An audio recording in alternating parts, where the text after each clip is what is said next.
नमो सीताणं नमो आयर्याणं नमो वज्रायाणं नमो लोये सब्बसाहुं।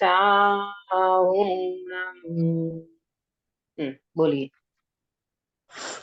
चारित्र दर्शन ज्ञान सुख बल आदि में नित व्याप्य है। पर द्रव्य के सम असम एवं समासम की शक्ति है।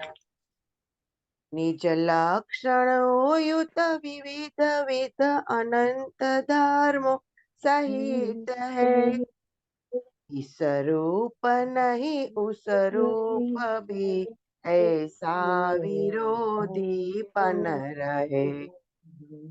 निज रूप ही रहता सदा जीव अपनी शक्ति से। पर द्रव्यमय होता नहीं यह मोह की उत्पत्ति से। गुण और पर्याय में एक रूप नित रहता हो। लेकिन अनेकों गुण तथा पर्यायों से बहुरूप हो। कोई न कोई भी दशा अनिवार्य रहती है सदा। इस काल जो वर्ते दशा अन्य होती नहीं कदा। जो भी अवस्था वर्तते उसका अवश्य विनाश हो। हो, इस काल इस जो काल जो वर्ते नहीं आगे आगे वही वही हो। उत्पन्न हो। उत्पन्न हो। आगे वही उत्पन्न। वही उत्पन्न हो। ठीक है, बहुत सुंदर मंगलाचरण किया आपने। ये थोड़ा सा ये वाला जो गिरीश भाई, ये इसको ना आप इस पे भेज देना जरा, ग्रुप पे ये वाला, या मेरे व्हाट्सएप पे भेज देना तो मैं लिख लूंगी फिर से। सुंदर मंगलाचरण आपने किया। सुबह मंगल प्रभात की मंगल वेला में हमारी चर्चा जो चल रही है वो 46 शक्ति, ये तो संख्या में गिनाई है, वरना आत्मा में तो अनंत शक्तियां हैं। आप कल्पना कर सकते हो, जैसे कोई गर्भ श्रीमंत व्यक्ति हो तो उनको अपने संपत्ति का कितना अंदर से संपत्ति का बहुमान आता है। मैं तो बहुत पैसे वाला हूँ, मैं कुछ कुछ भी खरीद सकता हूँ, मैं कहीं भी जा सकता हूँ, मैं कुछ भी कर सकता हूँ। कैसे उनको पैसे का दम लगता है। ऐसे सर्वज्ञ भगवान कहते हैं, प्रभु तेरे अंदर में भी ऐसा दम लगाना आना चाहिए तेरे को, क्योंकि तू अनंत शक्ति का वैभवशाली भगवान आत्मा है। तेरे में जो शक्तियां हैं उसको एक बार तू देख ले, बस एक बार अंतर्मुखी उपयोग करके तू भगवान आत्मा को पहचान ले, तेरी शक्ति का तू एहसास कर ले। अभी तक तू दुखमय जीवन बिताया है, अब अनंत काल तेरा कहाँ बीतेगा, सुखमय बीतेगा, शांति में बीतेगा, निराकुलता का तू वेदन करता रहेगा। अभी तक तो तू इन अज्ञानता में कैसी आकुलता झेलता रहता है, कैसी आकुलता में जीता रहता है। राग तो कभी द्वेष, तो कभी कषाय, तो कभी क्रोध, तो कभी मान, तो कभी विषय, तो कभी कषाय। कैसी चल रही है तेरी परिणतियों में, दुख ही दुख, आकुलता ही आकुलता।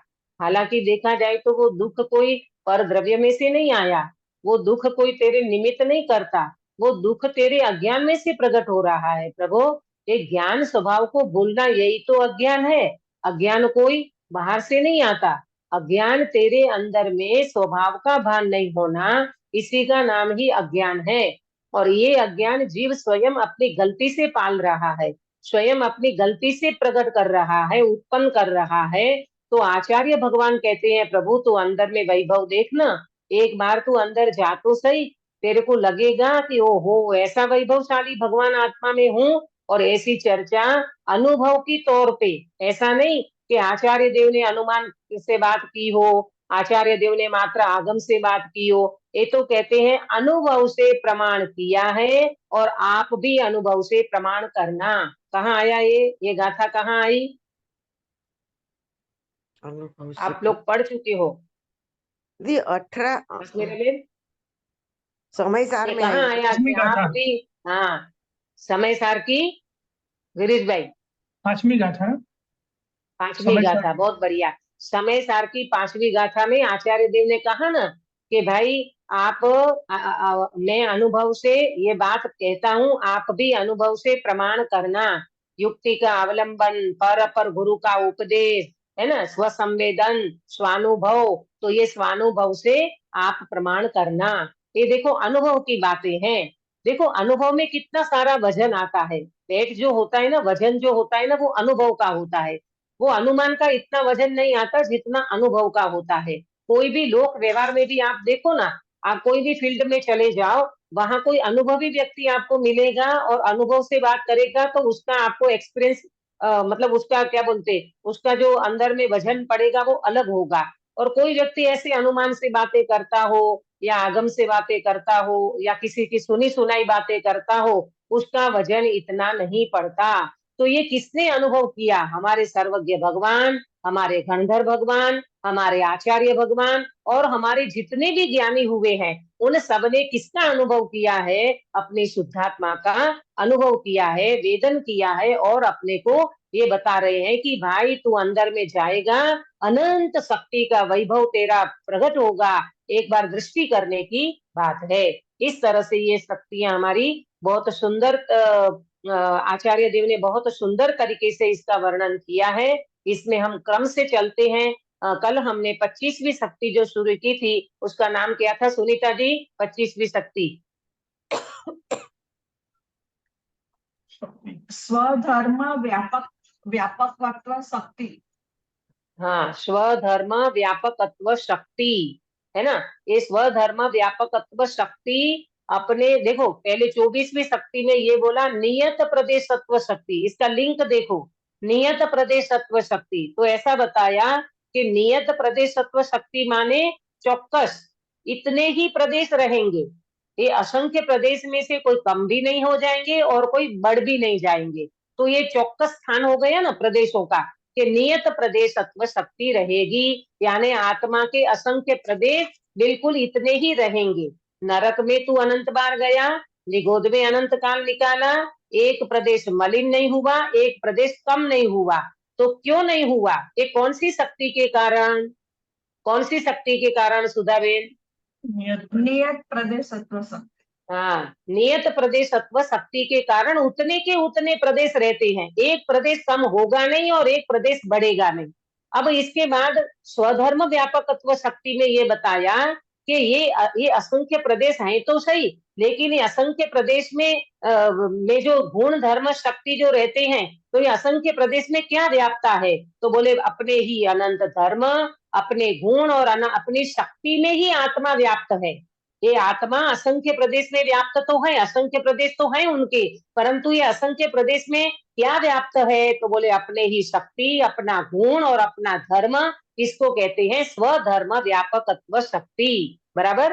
परिभाषा बोलोगे प्रेमलता जी? परिभाषा क्या नोट कराई थी जी?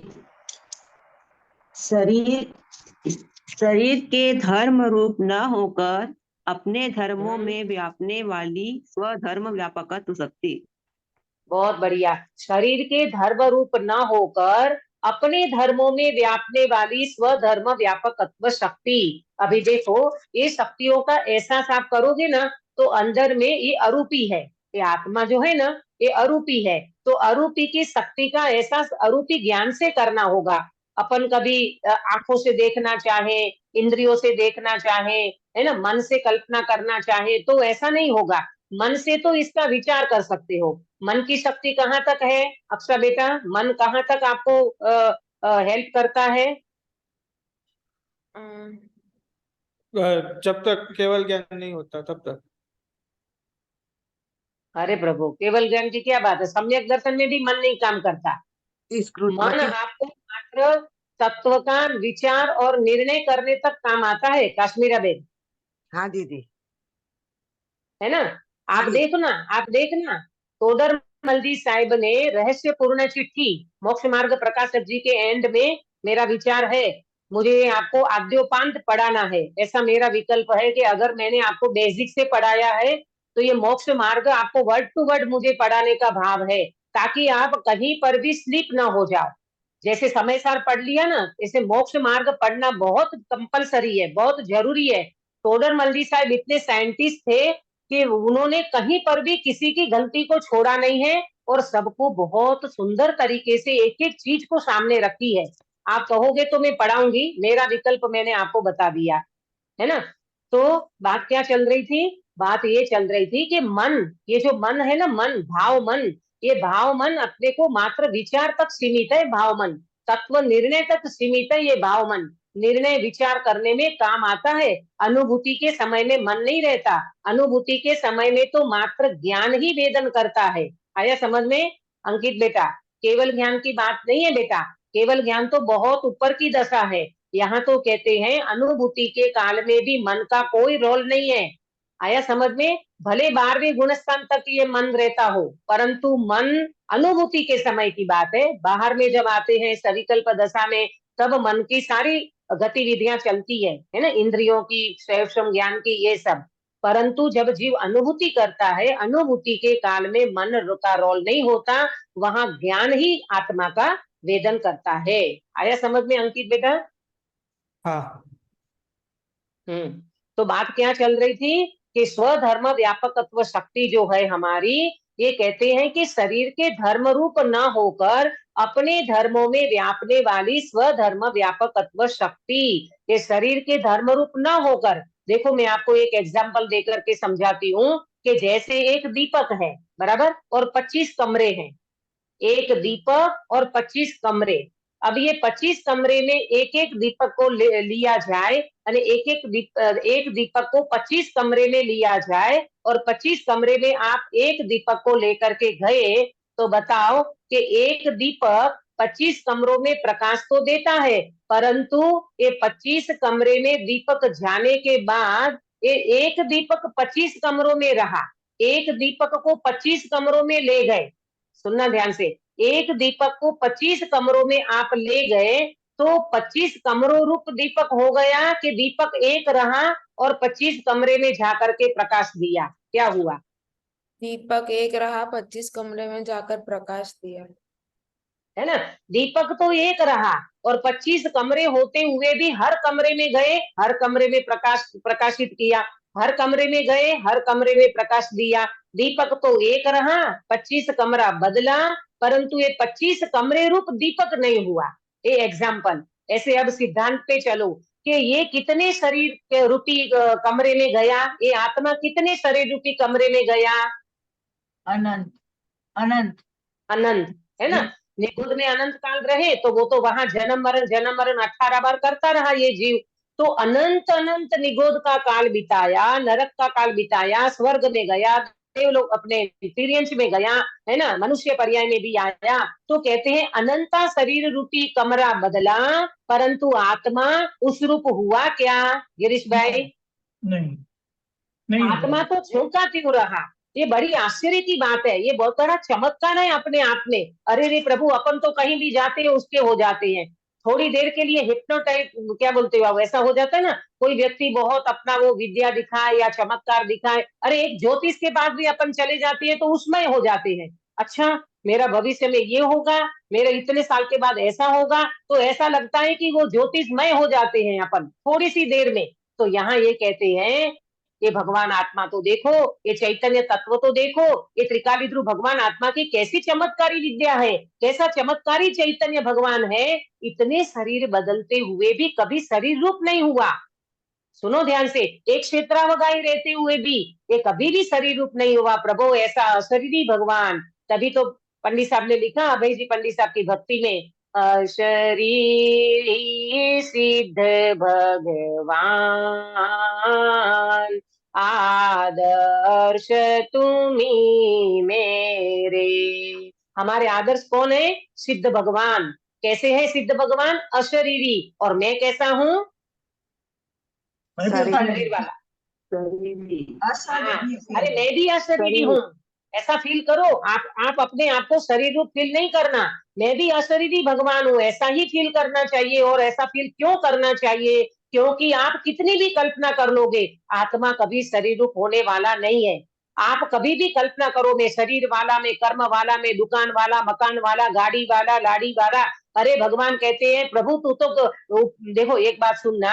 हम अपने को शरीर वाला माने, दुकान वाला माने, मकान वाला माने, कैसा भी माने, आचार्य भगवान, सर्वज्ञ भगवान, ज्ञानी जीव अपने को उपयोग वाला मानते हैं। कैसा मानते हैं? उपयोग वाला। हाँ, तू उपयोग वाला है, तू ज्ञान दर्शन मई आत्मा है प्रभु। तू अपने को थोड़ी देर के लिए इसमें इस मनुष्य प्लेटफॉर्म पे आया और हर चीज को अपनी मानने बैठ गया। किसी व्यक्ति से संबंध जोड़ा तो उसको पत्नी मान दिया, किसी माता से जन्म लिया तो उसको माँ मान लिया। अरे ज्ञानी कहते ये सारे शरीर के संबंध है, तेरी आत्मा के साथ इसका नास्ति सर्वोपि संबंध। कहाँ आता है? कहाँ आएगा नास्ति सर्वोपि संबंध? समय सारजी में आया नास्ति सर्वोपि संबंध, और शक्तियों में आएगा। कौन सी शक्ति है? अभी पढ़ने का बाकी है अपने को, लेकिन मालूम तो होना चाहिए ना कौन सी शक्ति है जिसमें कोई किसी के साथ कोई संबंध नहीं है। कौन सी शक्ति याद है किसी को? अभाव शक्ति है कि अभाव अभाव नहीं नहीं नहीं, लास्ट वाली शक्ति जो आएगी ना, मन शक्ति। संबंध हाँ। स्वस्वामित्व संबंध शक्ति। संबंध शक्ति में, हाँ, संबंध शक्ति में नास्ति सर्वोपि संबंध, आत्मा का मात्र आत्मा के साथ संबंध है और किसी के साथ कोई संबंध नहीं है। अपन तो इन रिश्तेदारियों में उलझ जाते हैं, है ना, रिश्तों में उलझ जाते हैं। कभी किसी का मान रखने जाते हैं, कभी किसी को मनाते हैं, कभी किसी को, और शादी ब्याह और ये सब चीजें होती है ना, जब तुम्हारे घर में प्रसंग वगैरह, तब तो जरूर इन रिश्तों में क्या बोलते मन मुटाव और ये दुनिया भर का वो चलता रहता है। इनने ऐसा नहीं किया, उन्हें पत्रिका नहीं दी, उन्हें कवर नहीं दिया, उन्हें चंदा नहीं किया, ये नहीं किया, वो नहीं किया, दुनिया भर का चलता रहता है। अरे ज्ञानी कहते प्रभु तू क्यों देखता है अपने को संयोगों से, क्यों देखता है अपने को शरीर से? तू अपने को भगवान आत्मा देख, और देख तो सही। आचार्य कहते हैं स्वधर्म व्यापकत्व शक्ति। अरे तू शरीर में नहीं व्यापता, तू काय में व्यापता है? अपने गुण धर्म शक्ति में व्यापता है। बराबर। कल का एक बार रिवीजन कर लेते हैं, 2 मिनट लगेगी। अनंता शरीर बदल गया तो भी आत्मा शरीर रूप क्यों नहीं हुआ? प्रश्न कल नोट कराया था। अनंता शरीर बदल गया तो भी आत्मा शरीर रूप क्यों नहीं हुआ? बोलो अक्षा बेटा, क्यों नहीं हुआ? शरीर और आत्मा के बीच में व्याप्य व्यापक संबंध नहीं है। हाँ, ये आपको अंदर से फील होना चाहिए कि शरीर और आत्मा के बीच में व्याप्य व्यापक संबंध नहीं है। मैं शरीर में पसरा ही नहीं हूँ, मैं शरीर में व्यापता ही नहीं हूँ, मैं तो अपने गुण धर्म शक्ति में व्यापता हूँ। फिर आचार्य देव कहते हैं शरीर में रोग हो जाए, कोरोना हो जाए, कैंसर हो जाए, है ना, शरीर में कुछ भी प्रॉब्लम हो जाए, मेरे में कोई प्रॉब्लम नहीं है, मैं तो अशरीरी चैतन्य भगवान आत्मा हूँ। ये बल अपने को लेना पड़ेगा प्रभु। देखो ये शरीर की अवस्थाएं तो बदलेगी। देखो पहले अपन बाल्य अवस्था में, फिर किशोर अवस्था, फिर युवा अवस्था, फिर प्रौढ़ अवस्था, और फिर बुढ़ापा यानी वृद्ध अवस्था। तो ये सारी अवस्थाओं में से अपने को गुजरना है ना, गुजरना पड़ेगा। तो गुजरे ना, ये तो शरीर में आएगी ना। बोलो बुढ़ापा कहाँ आएगा काश्मीरा बेन, आत्मा में कि शरीर में? शरीर में दीदी, शरीर में। शरीर में बुढ़ापा आता है प्रभु। मैं कभी बुढ़ा नहीं होता, मैं न मैं बच्चा था, न मैं बालक हूँ, न मैं युवा हूँ, न मैं वृद्ध हूँ। मैं तो इन सारी अवस्थाओं से भिन्न भगवान आत्मा हूँ। ये सारी अवस्था तो शरीर की है, मेरी अवस्था तो निरंतर जानने देखने रूप की अवस्था है। ज्ञाता दृष्टा मेरा स्वभाव है, मैं उसी में सदा रहता हूँ। लोगों को मालूम कभी अकेले पड़ जाते हैं। आज का समय ऐसा है, पंचम निकृष्ट काल है, बच्चे को सब अपनी अपनी लाइफ में बिजी है। माता पिता का भी विकल्प नहीं आता बच्चों को। बताओ क्या संस्कृति है हमारी, कैसी मतलब पाश्चात्य जैसा हो गया ये जीव। माँ बाप का विकल्प नहीं आता कि माँ बाप, अमेरिका में बच्चा बैठा है और माँ बाप इंडिया में हैं और अकेले हैं, इकलौता बेटा है, माँ बाप को देखने वाला कोई नहीं है, तो बच्चे को ये विकल्प नहीं आता कि मेरे माता पिता जिन्होंने मुझे जन्म दिया, पाला पोसा और इतने बड़ा किया, सब कुछ किया, अरे उनका कुछ तो आपने आपके ऊपर उपकार है कि नहीं, लेकिन कोई देखने वाला नहीं है। मैं उन माता पिताओं को कहती हूँ, भले अपने में से कोई ऐसा नहीं होगा, लेकिन कभी भी ऐसे ऐसा ऐसा विचार करके रखना कि कभी ऐसे दिन आ जाए, कोई पाप का उदय ऐसा आ जाए और अपन अकेले हो जाए। अरे अमेरिका की बात छोड़ो, आपका बच्चा इंडिया में बैठा है तो भी आपको नहीं देखता है, वो पत्नी आई और वो अलग हो गया, इकलौता बेटा है और आपको वृद्धावस्था चल रही है, माँ बिचारी एक अकेली है का मतलब उसका पति भी नहीं है और बिल्कुल अकेली है, 80 साल 85 साल की उम्र हो गई है। उस माँ को भी मैं कहती हूँ आप बिल्कुल डरना नहीं, आप अकेले हो परंतु अधूरे नहीं हो, आप परिपूर्ण चैतन्य तत्व हो और ये अनंत शक्ति का बल लेना, ये शक्तियां आपको इतना अंदर में विल पावर देती है कि आपको अंदर में ऐसा लगेगा प्रभु शरीर का कुछ भी हो जाए, वृद्धावस्था मुझे आ ही नहीं सकती, मैं तो वो असंख्य प्रदेश में फैलने वाला, अनंत गुण धर्म शक्ति में व्यापने वाला, मैं तो चैतन्य भगवान हूँ, ऐसा बल लेंगे अंदर में तो सच में कहती हूँ कि कभी आपको कोई डिप्रेशन टेंशन कुछ भी नहीं होगा। ये आत्मा ऐसा बलवान तत्व है प्रभु। कल बताया था ना, रोटी काय में व्याप्त होती है, आटे में व्याप्त होती है, घड़ा काय में व्याप्त होता है, मिट्टी में मिट्टी में व्याप्त होता है, तो आत्मा किस में व्याप्त होता है, बोले अनंत गुण धर्म शक्ति में व्याप्त होता है। बराबर, कल एक एग्जाम्पल दिया था कि एक जड़ पुद्गल भी अपने एक जाति के पदार्थ भी दूसरी जाति के पदार्थ में मिक्स नहीं होते। वैद्यराज ने आपको हेड़ा बेड़ा आंबड़ा, ये हमेशा वैद्यराज के यहाँ ये दवाइयां देते हैं, है ना, इसको त्रिफला बोलते हैं। तो ये त्रिफला में 3 चीज होने पर भी एक दूसरे में मिल जाती है क्या? नहीं। नहीं मिलती ना। अब विचार करो कि विरुद्ध जाति क्या बोलते, एक जाति के द्रव्य अगर एक दूसरे में नहीं मिलते, ये तो पुद्गल है ना, हेड़ा बेड़ा आंबड़ा तो पुद्गल है ना, तो ये एक दूसरे में नहीं मिलते, तो फिर आत्मा शरीर से तो विरुद्ध जाति का है, राग से तो विरुद्ध जाति का है, तो आत्मा इन शरीर में कैसे व्याप्त हो सकता है? कभी भी नहीं व्याप्त होगा। बिल्कुल आत्मा अत्यंत भाव, वज्र की दीवार बीच में पड़ी है, भगवान आत्मा बिल्कुल अलग थलग पड़ा है, ऐसे अपने अंदर में इसका विश्वास और श्रद्धान करना। अब ये कहते हैं कि ऐसे अनंत धर्म का जो अनुभव करते हैं वो आत्मा महान बन जाता है। कौन आत्मा महान बनता है काश्मीरा बेन?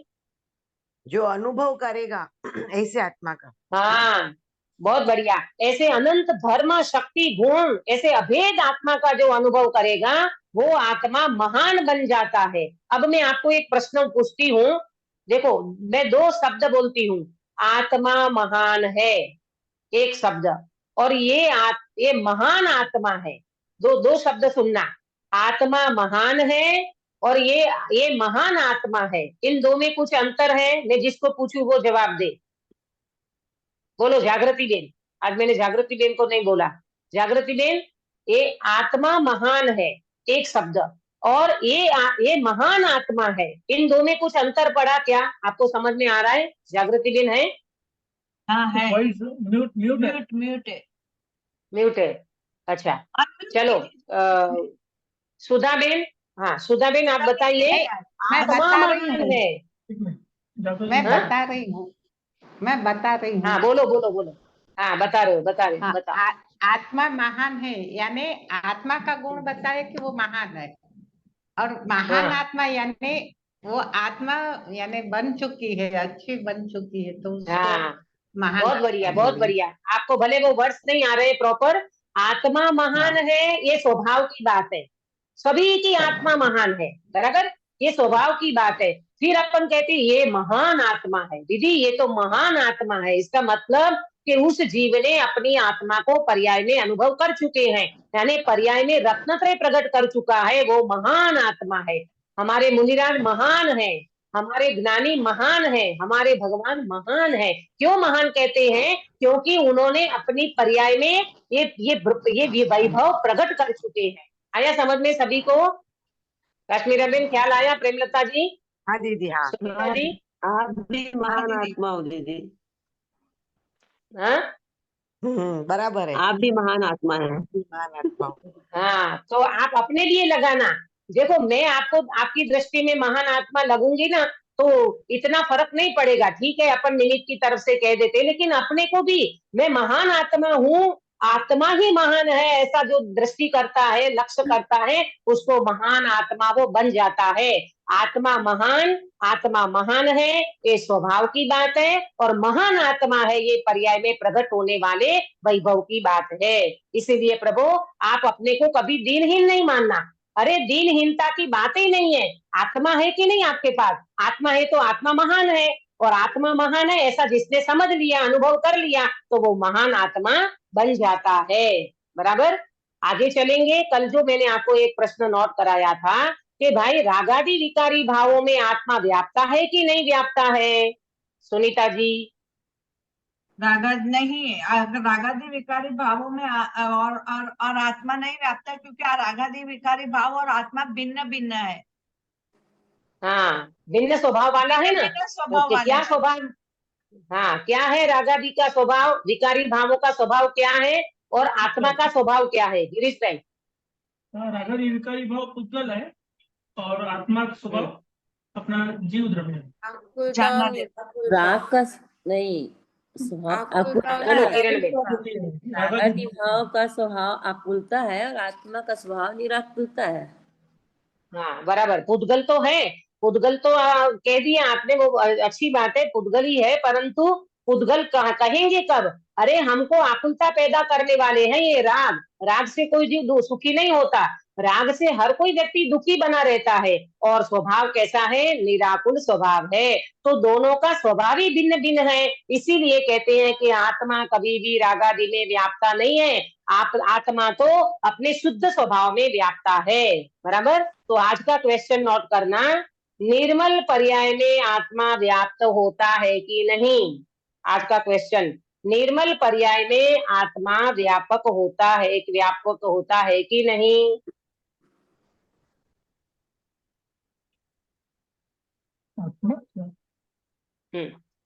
निर्मल पर्याय में आत्मा व्यापक होता है कि नहीं?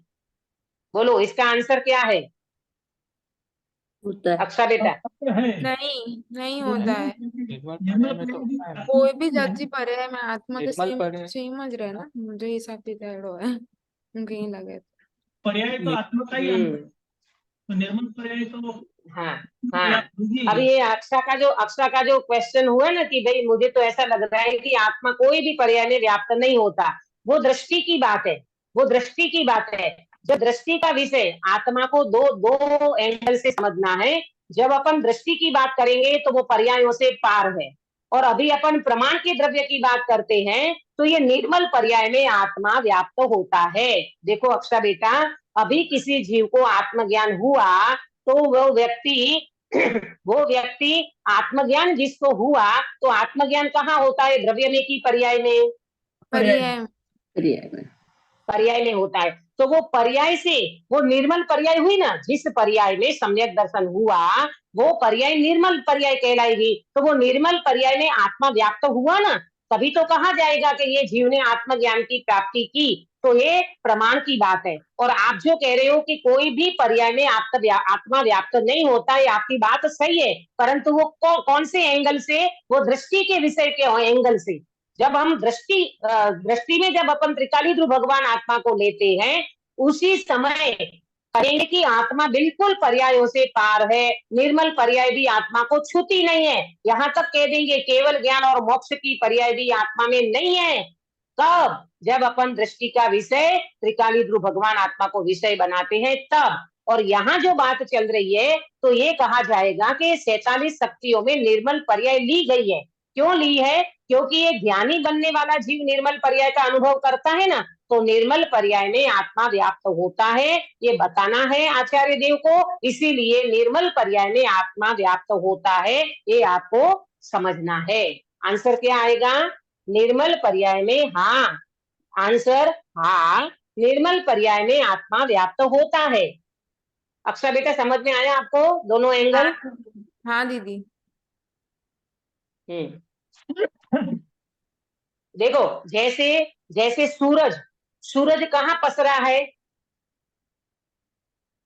पूरी दुनिया में। सर्वत्र प्रकाश जहाँ प्रकाश है नहीं, वहाँ। सूरज पसरा है अपनी किरणों में। अपनी किरणों में, अपने हाँ। प्रकाश में। हाँ, अपने प्रकाश में, बहुत बढ़िया। सूरज अपने किरण में पसरा है, अपने प्रकाश में पसरा है। दुनिया में पसरा है ये तो व्यवहार की बात है। देखो दुनिया में पसरा ये अपन कहेंगे ना तो वो बात कभी झूठी भी हो जाती है। जब सूर्यास्त हो जाता है तो बोलो सूर्यास्त तो हो गया, तो क्या सूर्य अपने प्रकाश को छोड़ देता है? नहीं बोलो अक्षा बेटा। नहीं, क्या दीदी? हाँ, नहीं छोड़ता। सूर्य अपने प्रकाश को कभी नहीं छोड़ता। तो वास्तव में देखा जाए तो सूर्य अपने किरण में पसरा है, अपने प्रकाश में पसरा है। इसी तरह ये भगवान आत्मा अपने निर्मल पर्यायों में पसरा है, परंतु रागादि में तो बिल्कुल पसरा नहीं है। आत्मा अपने गुण धर्मों में पसरता है, अपनी शक्ति में, अपने पर्यायों में पसरता है, बाहर नहीं पसर सकता। ऐसा आया समझ में? हाँ। हाँ, अब अगला प्रश्न, अज्ञानी किसमें व्यापक है? अगला प्रश्न, अज्ञानी किसमें व्यापक है?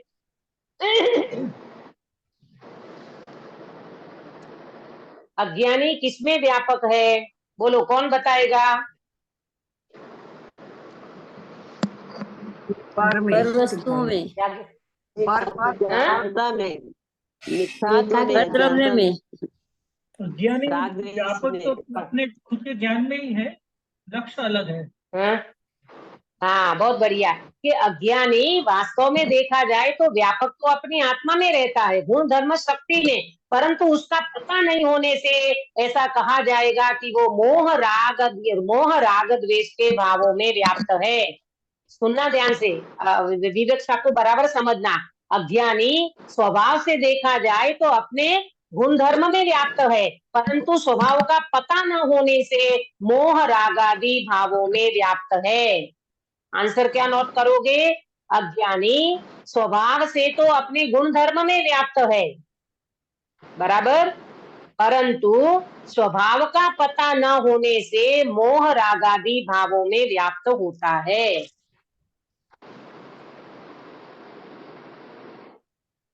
देखो जिस अज्ञानी को, परंतु क्या बोले दीदी?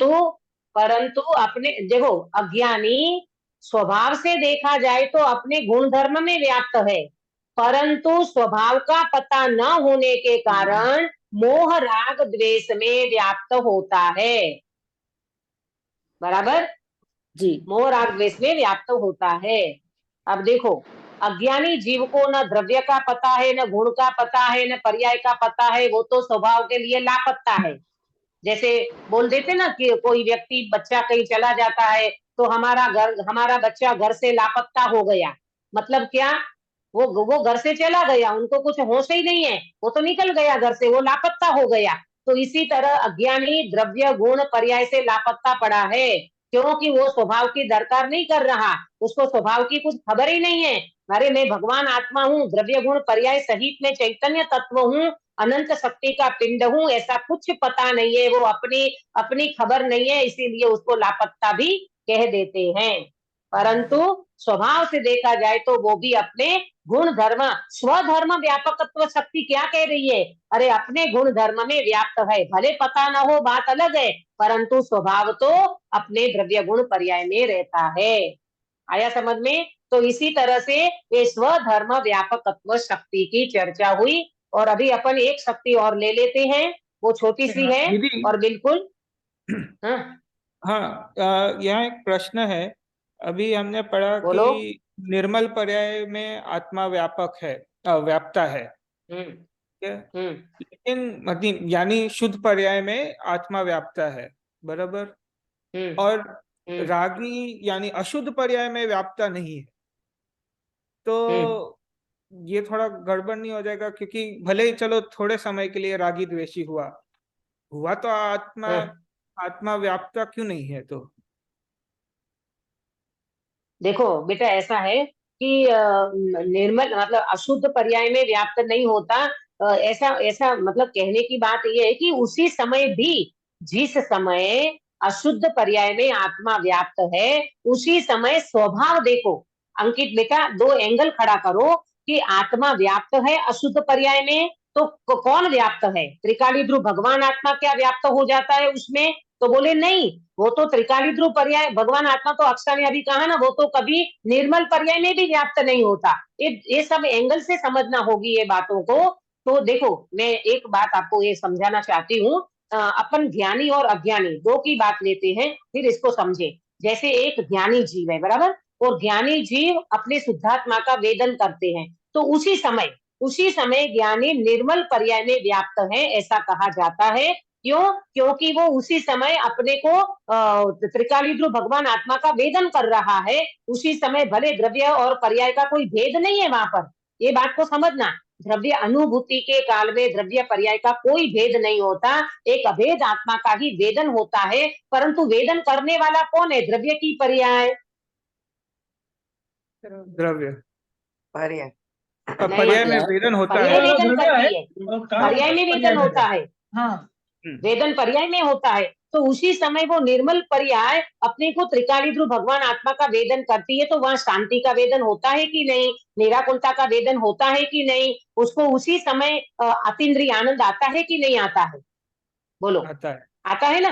तो इसको कहेंगे निर्मल पर्याय का वेदन कर रहा है। अभी आपका प्रश्न है कि जिस समय वो राग द्वेष का वेदन करता है तो उसको अशुद्ध पर्याय का वेदन कहेंगे कि नहीं? हाँ, कहेंगे ना। इसलिए तो कहा कि अज्ञानी अज्ञान अवस्था में राग द्वेष का वेदन करता है, तो अज्ञानी अज्ञान अवस्था में अशुद्ध अवस्था में राग द्वेष में व्याप्त होता है। परंतु सुनना ध्यान से, परंतु एक विवक्षा ये भी समझ लेना साथ साथ कि वो अशुद्ध पर्याय का वेदन करते हुए भी क्या उसका त्रिकाली ध्रुव भगवान आत्मा अशुद्ध हो गया? नहीं। नहीं हुआ ना? तो वो अपेक्षा सामने रखना, मतलब उसको ध्यान में रख करके ये बात कही जाएगी, इसमें कोई दोहराई नहीं है। आपका जो क्वेश्चन है कि दीदी अशुद्ध पर्यायों में फिर व्याप्त नहीं करेंगे तो दिक्कत खड़ी हो जाएगी, तो कह रहे ना आचार्य देव, उन्होंने बोला कि अशुद्ध पर्यायों में व्याप्त होता है, पर कब? अज्ञान अवस्था में। और अज्ञान अवस्था में तभी तो अंकित बेटा, तभी तो जीव इतने कषायों में आ जाता है, तो किसी को मार देता है, किसी को कुछ। अज्ञान अवस्था में कुछ होश ही नहीं रहता, कषायों में व्यक्ति को कुछ होश नहीं रहता है, कि किसी को मार देता है, किसी के ऊपर बहुत राग कर लेता है, किसी के ऊपर कुछ कर लेता है, अपना हौसला संभाल नहीं पाता। वो कब? अशुद्ध अवस्था में, अज्ञान अवस्था में। लेकिन उसी समय भी मैं तो ये कहती हूँ, सप्त व्यसन का सेवन करने वाला व्यक्ति पापों में लिप्त पड़ा है, क्या उसी समय उसका शुद्धात्मा पापमय हो गया? नहीं। स्वभाव से नहीं हुआ, लेकिन बोलेंगे तो हाँ, बस यही पर आपने यही उससे मुझे पहले कहना है। ही है ना कि स्वभाव, क्योंकि वो दोनों उनका स्वभाव भिन्न है तो वो कभी भी एक जैसे नहीं हो सकते। तो इसका मतलब क्या निर्मल पर्याय हाँ, और आत्मा का स्वभाव एक है? नहीं, हाँ, निर्मल पर्याय और आत्मा का स्वभाव एक है, मतलब निर्मल पर्याय एक अंशी है और अंश है, और वो अंशी है। निर्मल पर्याय की क्वांटिटी थोड़ी है और त्रिकाली ध्रुव भगवान आत्मा की क्वांटिटी अनंत काल तक रहने वाली है। ये बिल्कुल उसी जाति की पर्याय है। अक्सर बेटा, सम्यक दर्शन की जो पर्याय हुई ना प्रगट, वो उसी जाति की है। जैसा अपना त्रिकाली है ना, वैसा ही उसका अंश है वो। मात्र फर्क कितना है? एक समयवर्ती है और वो त्रिकालवर्ती है। आया समझ में? निर्मल पर्याय के उत्तर में भी ऐसा ही लिखने का ना कि स्वभाव से आत्मा निर्मल पर्याय में व्याप्त नहीं है। हाँ, हाँ, नहीं, ऐसा निर्मल पर्याय में आत्मा व्याप्त होता है, तो बोले हाँ, निर्मल पर्याय में आत्मा व्याप्त होता है, परंतु त्रिकाल स्वभाव की दृष्टि करें तो वो पर्यायों से पार है। त्रिकाल स्वभाव की दृष्टि की जाए तो वो निर्मल पर्याय में भी व्याप्त नहीं होता, वो त्रिकाली ध्रुव भगवान आत्मा पर्याय में आता ही नहीं है ऐसा। लेकिन अभी अपन 47 शक्तियों में निर्मल पर्याय को आचार्य देव ने शामिल की है ना, इसीलिए हमने ये बात नहीं उठाई। लेकिन एंगल तो वो समझना है अपने को कि जब अपने को आत्मा की प्राप्ति करना है तो अपन एक भी पर्याय की बात नहीं करते, और त्रिकाली ध्रुव भगवान आत्मा की दृष्टि करना, और दृष्टि करने वाली पर्याय है, इंक्लूड है। दृष्टि करने वाली पर्याय है। देखो इसीलिए तो प्रॉपर ज्ञान अपना इतना क्लियर होना चाहिए। द्रव्य कभी पर्याय बिना का नहीं होता, पर्याय कभी द्रव्य बिना नहीं होती, ये सारी बातें। और कभी तो कहते हैं आत्मा तो पर्यायों से पार है, तो ये सारे एंगल समझने वाली बातें हैं। आया समझ में?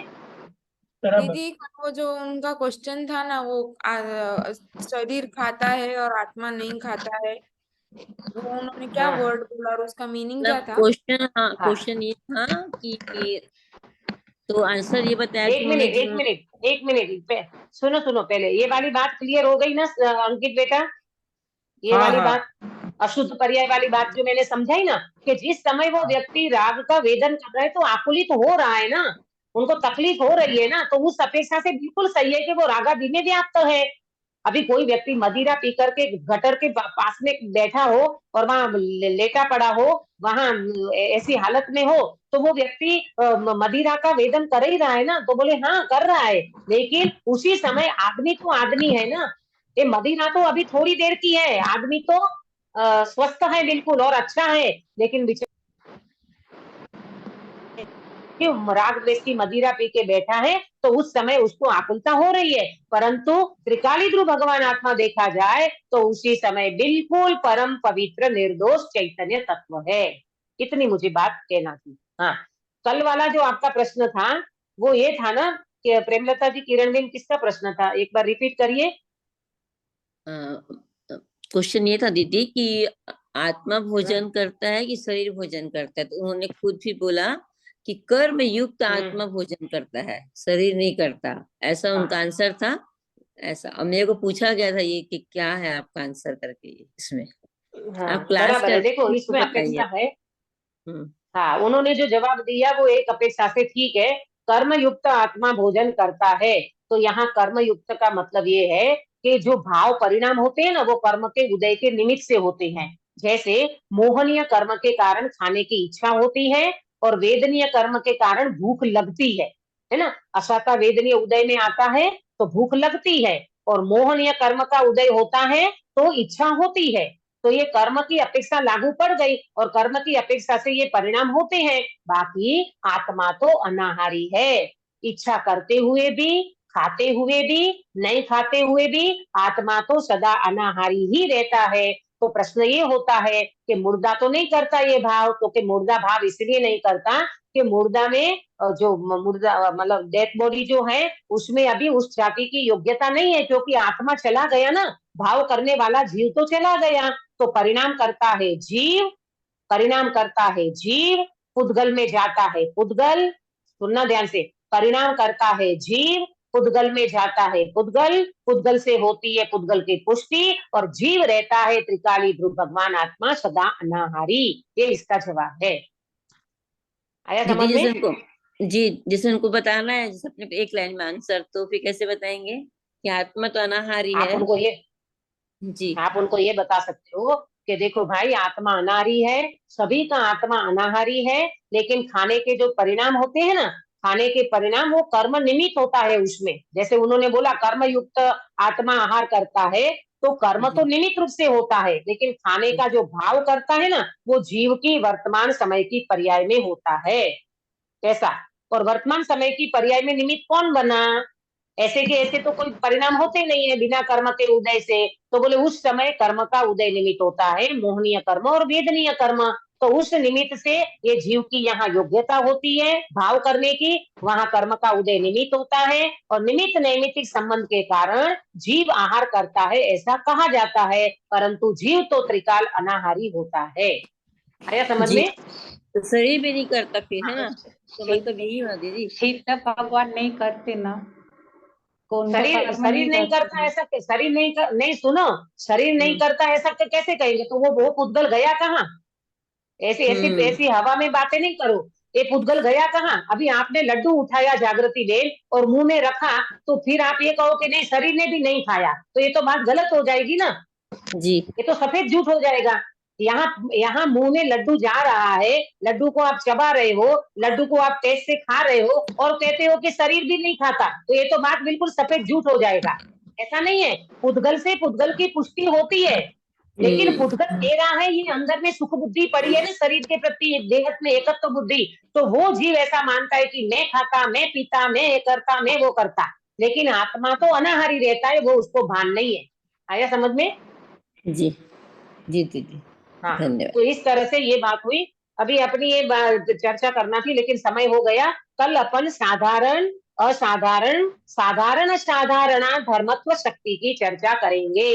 देखो तो सही, आचार्य ने वन जंगल में कैसी कैसी शक्तियां निकाली है, और अपने को घर में बैठ करके, एसी में बैठ करके भी चिंतन न चले, है अपने को ये शक्तियों की महिमा ना आवे, तो आचार्य देव कहते हैं तू क्या कर रहा है, तू कहाँ लिप्त होकर के बैठा है भाई, जरा जाग, चेतना को जगाड़, अंदर में वैभव को देख। अब अरे कमरा बंद करके बैठो कि खुला रख के बैठो, अपना ज्ञान प्रकाश अंदर में जागृत होना चाहिए, और उस प्रकाश में अपना भगवान आत्मा दिखे, स्वधर्म व्यापकत्व शक्ति, वाह प्रभु वाह, मैं तो अपने अनंत धर्म में व्यापने वाला, चैतन्य में व्यापने वाला, गुण धर्म शक्ति में व्यापने वाला, मैं कभी शरीर में व्यापता ही नहीं हूं, तो शरीर को कुछ भी हो जाए, गैस बने, एसिडिटी बने, है ना, कोरोना हो जाए, कैंसर हो जाए, शरीर में पस हो जाए, रोग हो जाए, कुछ भी तो हो जाए, 700 वर्ष तक मुनिराज को कोढ़ का रोग रहा, ऐसा घड़त कोढ़ था कि वो वादी मुनिराज को ऐसा घड़त कोढ़ था कि उसके शरीर में से इतनी बदबू आती थी, लोग उनके पास जा न सके,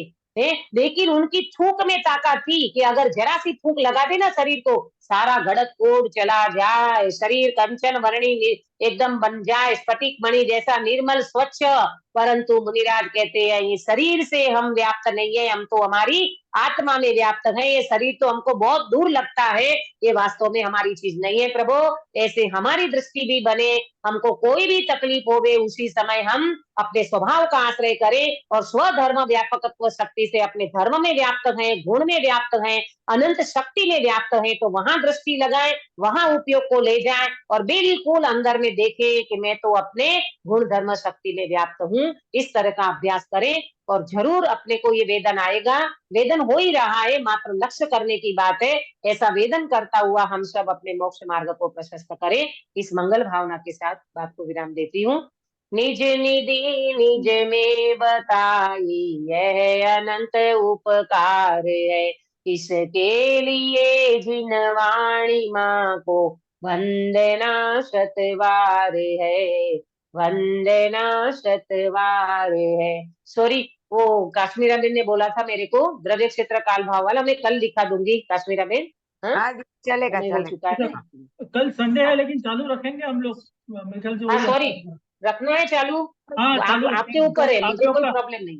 बाकी सबका किसी का कुछ है क्या, एक नहीं तो चालू संडे ही रखते हैं। कर दीजिए, हाँ रखो दीदी, रखो, चलेगा। कल gap कर दीजिए। कल क्योंकि gap अपनी कर अपनी दीजिए क्लास दीदी, तो कल सुबह हो वापस। जाती है ना, सुबह। हाँ हाँ क्या कल बोले बस गैप किरण कर बेन, लेते, कल एक कर लेते। कल बस गैप कर दे क्या अच्छा दीदी? ठीक है, जी अच्छा कल नहीं करना है ऐसा।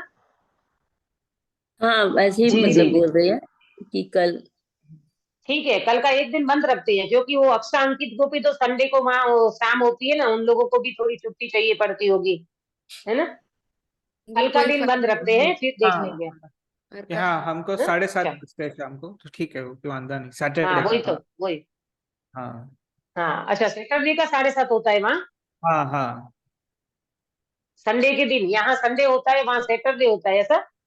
हाँ, तो एक दिन पहले, हाँ 12 12 घंटे घंटे, का 12 फर्क घंटे पीछे है ना दीदी, तो यहाँ पे जब भी साढ़े संभव 22 अच्छा घंटे, 11:30 घंटे पीछे है। पर हाँ हाँ हाँ अच्छा अच्छा ठीक है, चलो ये संडे को अपन कल नहीं रखते, फिर अपन देख लेंगे, है ना, कल किसी की अनुकूलता नहीं होगी तो फिर ऐसा कर लेते। हाँ, कायोसर्ग कराइए गिरीश भाई। नमो यंताणं नमो सिद्धाणं नमो आयर्याणं नमो वज्राणं नमो लोहे सवसावणं, नमो यंताणं नमो सिद्धाणं नमो आयर्याणं नमो वज्राणं नमो लोहे सवसावणं, नमो यंताणं नमो सिद्धाणं नमो आयर्याणं नमो वज्राणं नमो लोहे सवसावणं, नमो यंताणं नमो सिद्धाणं नमो आयर्याणं नमो वज्राणं नमो लोहे सवसावणं, नमो यंताणं नमो सिद्धाणं नमो आयर्याणं नमो वज्राणं नमो लोहे सवसावणं, नमो यंताणं नमो सिद्धाणं नमो आयर्याणं नमो वज्राणं नमो लोहे सवसावणं, नमो यंताणं नमो सिद्धाणं नमो आयर्याणं नमो वज्राणं नमो लोहे सवसावणं, नमो यंताणं नमो सिद्धाणं नमो आयर्याणं नमो वज्राणं नमो लोहे सवसावणं, नमो ओरियंताणं नमो सिद्धाणं नमो आयर्याणं नमो ज्ञानं नमो लोहे सौसाणं नमो ओरियंताणं। बोलो अंतर्मुख मुद्राधारी सर्व जिनेन्द्र भगवान की जय हो। जय जय हो नित्य मोदिनी द्वादशांगमय जिनवाणी माता की जय जय हो। जय हो 3 कम 9 करोड़ सर्वे वितरागी महामुनि राजों की जय जय हो। हो परम अहिंसामय वितरागी जैन धर्म की जय जय हो। हो सभी को जय जिनेन्द्र। जय जिनेन्द्र। जय जिनेन्द्र। अच्छा, मेरा ये कहना था कि थोड़ा दिन क्या है कंटिन्यू कर लेते ना तो अपनी थोड़ी शक्तियां हो जाती, तो फिर मेरे को बीच में 4-6 दिन का शायद गैप लेना पड़ेगा, तो उस हिसाब से मेरा विकल्प था कि अपन थोड़ी शक्तियां कर लेते, फिर 4-6 दिन का गैप के बाद फिर अपन 8 दिन करेंगे, तो 10 लक्षण से पहले अपनी शक्तियां पूरी हो जाए।